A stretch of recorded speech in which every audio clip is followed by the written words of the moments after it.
Manchu Manoj Banjara hills లోని hospital కు చేరుకున్నారు. కాలికి గాయం కారణంగా హాస్పిటల్లో చేరినట్టుగా తెలుస్తోంది.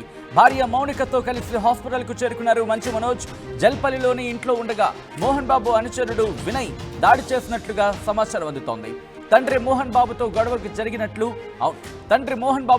జరిగినట్లు డైల్ 100 కు ఫోన్ చేసి చెప్పినట్టుగా తెలుస్తోంది మంచు మనోజ్. ఓ ల్యాండ్ గురించి మోహన్ బాబు మనోజ్ మధ్య గొడవ జరిగిందనేది దాని సారాంశం. దానికి సంబంధించిన బ్రేకింగ్ న్యూస్ చూస్తున్నారు. బాలీవుడ్ లో ఒకసారి దీనికి సంబంధించిన ఆ బ్రేకింగ్ న్యూస్ చూస్తున్నారు.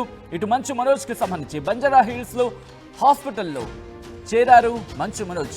కాలికి గాయం కారణంగా హాస్పిటల్లో చేరారు ఆయన. భార్య మౌనికతో కలిసి హాస్పిటల్ కు చేరుకున్నారు మంచు మనోజ్. జల్పల్లిలోని ఇంట్లో ఉండగా మోహన్ బాబు అనుచరుడు వినయ్ దాడి చేసినట్లు సమాచారం అందుతోంది. తండ్రి మోహన్ బాబుతో గొడవ జరిగినట్లు డైల్ 100 కి ఫోన్ చేసి చెప్పాడు మంచు మనోజ్.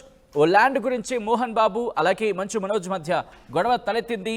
ఆ గొడవ తారాస్థాయికి చేరుకుందనేది దాని సారాంశం.